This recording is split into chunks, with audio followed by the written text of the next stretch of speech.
Bonjour à tous, dans cette vidéo je vais essayer de t'apporter un maximum de valeur. Donc je vais dans un premier temps te donner un code promo, je le mettrai dans la vidéo, je sais pas à quel moment. Donc regarde toute la vidéo, c'est bon pour ton portefeuille et puis c'est bon pour le référencement.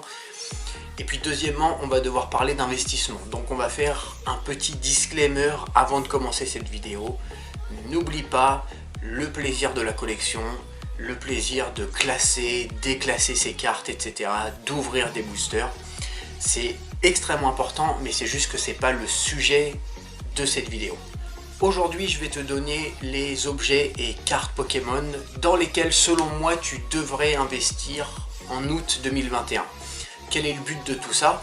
Eh bien, c'est que le prix de ces cartes vont augmenter. Toi, tu vas les acheter en août 2021, c'est-à-dire maintenant. Et d'ici plusieurs semaines, plusieurs mois, peut-être plusieurs années en fonction des objets, ces objets que tu as achetés maintenant vont prendre de la valeur et tu vas les revendre plus tard en faisant une plus-value. Et le but de ça, eh bien, c'est que tu arrêtes de subir la montée des prix, parce que malheureusement, avec ou sans toi, le prix des cartes Pokémon augmente. Et du coup, tu te retrouves aujourd'hui à chaque fois être obligé d'utiliser l'argent que tu as durement gagné, par exemple en allant au travail. Si tu t'essaies un petit peu à l'investissement, bah, tu vas voir que ça va être beaucoup plus facile parce que tu vas utiliser l'argent que tu as fait gagner Pokémon. Psychologiquement, c'est beaucoup plus facile de mettre 100 ou 200 euros dans une display quand c'est 100 ou 200 euros, tu les as gagnés juste en ayant vendu un drapeau feu que tu avais acheté 6 mois avant, plutôt que quand c'est 200 euros que tu as gagné en allant au travail tous les jours. Je pense qu'on t'a déjà dit que le fait de prévoir l'avenir c'était impossible, qu'on ne pouvait pas savoir si les prix vont monter ou vont baisser d'ici quelques semaines, quelques mois, quelques années, ce qu'on appelle le court, moyen et long terme. Alors, spoiler, si, c'est possible. Énormément de gens sont capables de faire des prévisions, d'ailleurs c'est un métier, hein. Il y a des gens qui sont futurologues de métier, c'est-à-dire que ces gens-là passent toute leur journée à prévoir l'avenir. Les météorologues passent leur temps également à prévoir le temps qu'il va faire demain et d'ici une semaine. On a également les banquiers qui, quand ils décident de t'accorder un prêt ou non, eh bien en fait ils ont fait une prévision sur l'avenir. Revenons au sujet qui nous intéresse, Pokémon. Est-ce qu'on est capable de faire une prédiction ultra précise avec un taux de succès de 100%? Non. Par contre, est-ce que c'est grave? Non. Alors déjà parce que si tu attends une promesse de succès de 100%, tu vas pas faire grand chose dans ta vie. Chaque fois que tu vas à un entretien d'embauche, chaque fois que tu te mets en couple, les gens qui se marient, les gens qui font des enfants, il n'y a jamais une promesse de succès de 100%, ça n'existe pas. Et pour finir, Pokémon est le seul milieu, à ma connaissance, dans lequel l'erreur d'investissement ne coûte rien. Parce que normalement, imaginons que tu investis dans une crypto-monnaie. Tu mets 1000 euros dans une crypto-monnaie. Si cette crypto-monnaie perd énormément de valeur, eh bien tu vas perdre énormément d'argent. Dans Pokémon, si tu investis mal, si tu achètes des objets au hasard, le pire qui va pouvoir t'arriver, c'est que dans quelques années, tu vas te retrouver à devoir revendre ces objets ou ces cartes que tu as achetées de façon stupide, à peu près au même prix que tu les as achetées. Les seules baisses de prix qui existent dans Pokémon durent en moyenne entre quelques jours à quelques semaines, de façon très rare quelques mois, mais c'est tout. Essaye de chercher n'importe quelle box, display, carte ultra rare, n'importe quel booster qui était plus cher en 2018 qu'en 2021. Ou essaie de chercher quelque chose qui était moins cher en 2018 qu'en 2015. Avant de te donner mes idées d'investissement pour août 2021, je vais juste expliquer comment on fait une prédiction. Pour connaître l'avenir, il faut regarder le passé. Bon, c'est une citation elle vaut ce qu'elle vaut, mais sur le principe, il y a de ça.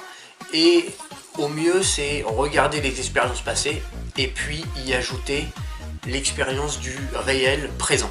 Démonstration, imaginons qu'on prend la box qui va sortir en octobre pour les 25 ans de Pokémon. Question intéressante, dans 2 ans, combien vaut cette box? Alors, on peut dire, c'est vrai qu'on ne sait pas, ça dépend du marché. Alors, tu pourras revenir dans 2 ans sur cette vidéo, je te le dis. Cette box dans 2 ans vaut entre 1000 et 3000 euros à peu près. combien est-ce qu'elle vaut dans 5 ans? Dans 5 ans, elle vaut entre 3005 et 8000 euros. Pour faire vraiment large, 8000 c'est peut-être un peu trop. On va dire entre 3005 et ouais, 6-7 000 euros, je pense. Alors c'est une prédiction que je viens de te faire à la va-vite là, hein. J'ai pris 5 minutes pour checker 2-3 prix sur internet et c'est tout. Tu as moyen de faire des prédictions beaucoup plus précises si tu y passes beaucoup plus de temps, mais c'était juste pour l'exemple.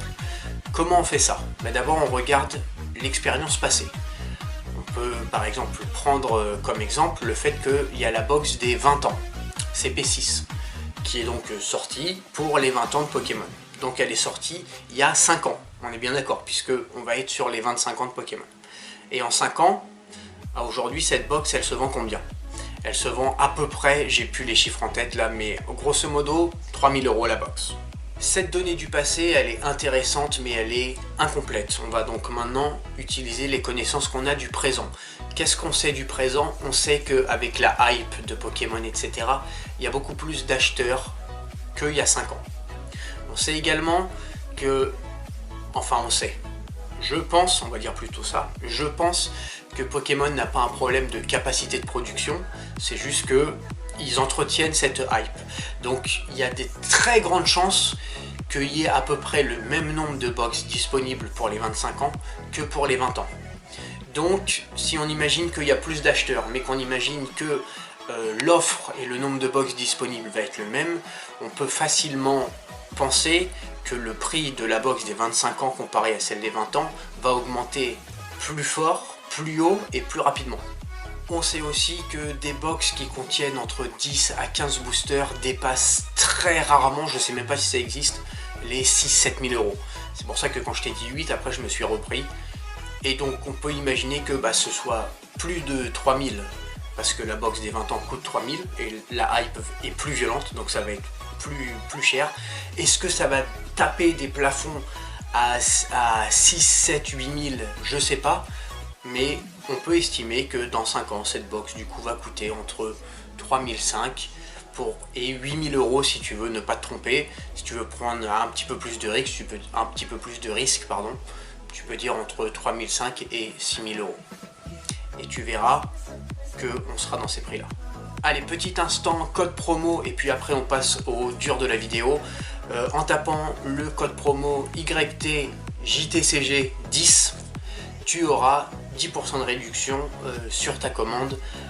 Il n'y aura pas de montant minimum, il n'y aura pas de montant maximum, valable dans tous les pays. Voilà.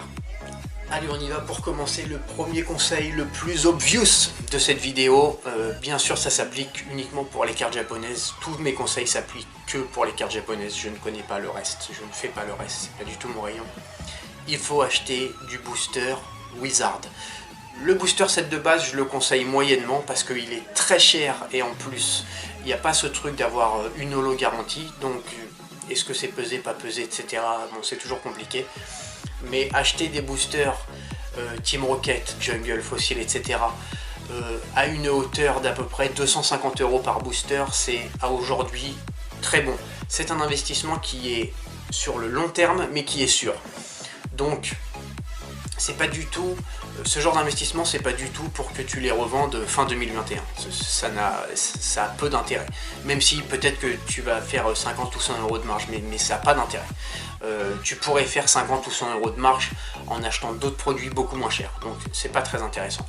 Par contre, c'est vrai que sur le long terme, au lieu d'avoir plusieurs milliers d'euros, par exemple, qui sont sur un livret à 0,5%, je ne sais quoi, où du coup tu fais plutôt travailler une banque que travailler ton argent, le fait d'acheter ce genre de booster pour soit les garder, soit les revendre dans 2, 3, 4, 5, 10, 15 ans, c'est une très bonne option, même encore en août 2021. Et je pense que ce le sera à peu près tout le temps, puisqu'il y en a de moins en moins, vu qu'il y a des gens qui ouvrent les boosters. Pour ce qui est des nouveaux produits, le meilleur, c'est ça. Hop. Alors non, c'est pas une boîte de cigares, c'est les boosters promotionnels S7. Hop là. Alors ces boosters là, donc c'est comme dans tous les boosters promotionnels japonais, j'ai du mal à le remettre dedans. Hop là. Il y a une carte par booster. Et le truc c'est que pour ces boosters là tu as 5 cartes différentes que tu peux trouver.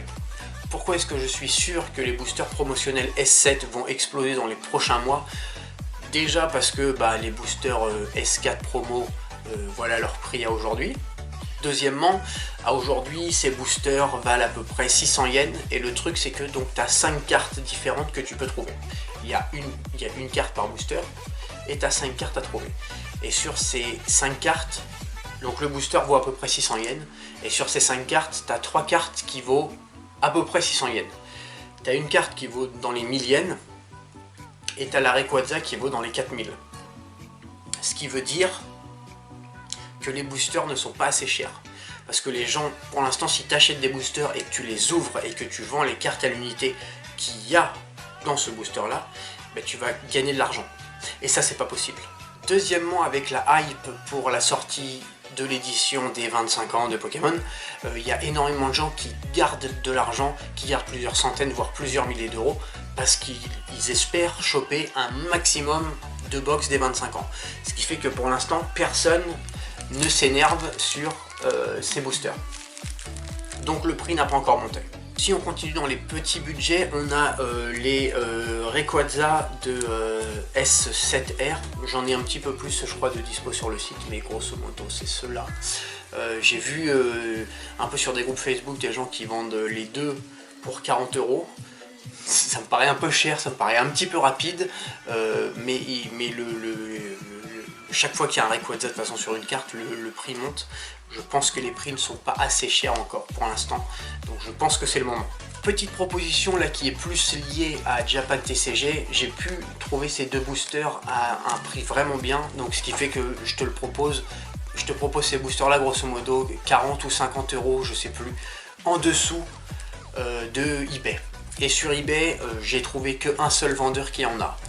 Donc il y a des grandes chances que, en plus de pouvoir faire une marge sur ces boosters là directement, il y a des grandes chances que le jour, si tu veux, où le vendeur eBay en a plus et que quelqu'un en remet, il les remette plus cher que ceux qui sont disponibles actuellement.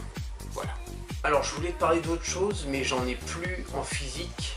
Voilà, c'est celui-ci qui est out of stock, je te mettrai un screen. Le Dracolos Alternate 074 de S7R. Celui-ci aussi, je pense qu'il faut en acheter un maximum. Moi j'en ai plus, j'essaie d'en avoir, ça devrait arriver bientôt. En parlant d'arrivage, j'ai reçu pas mal de cartes Wizard et un petit peu du Munch. Je te montre tout ça vite fait en vidéo. Pour l'instant, ils sont pas encore disponibles sur le site parce que j'ai pas eu le temps de m'en occuper. Je les ai reçus il y a vraiment pas longtemps. Je pense que ce sera disponible début août. Là j'ai encore pas mal de choses à faire ce week-end, mais voilà, grosso modo je te montre un petit peu quelques cartes qui vont arriver, hop, histoire que ce soit pas trop long. Donc si jamais tu as des cartes que tu cherches et qui sont out of stock, tu sais, tu peux sur le site mettre une alerte, et puis tu recevras un mail quand je les aurai remis en stock. Ouais, on a eu aussi ici le petit OO de chez Neo, et puis on a deux Munch qui sont mint. Voilà. Il est 1h30 du matin à Tokyo, donc je vais arrêter la vidéo. Je te remercie pour tout le temps que tu m'as accordé. Je pense que la vidéo va être un petit peu longue, donc merci à toi. Je te mets bien sûr le lien de ma boutique dans la description. Et puis je te dis à très bientôt pour une nouvelle vidéo. Allez, bye!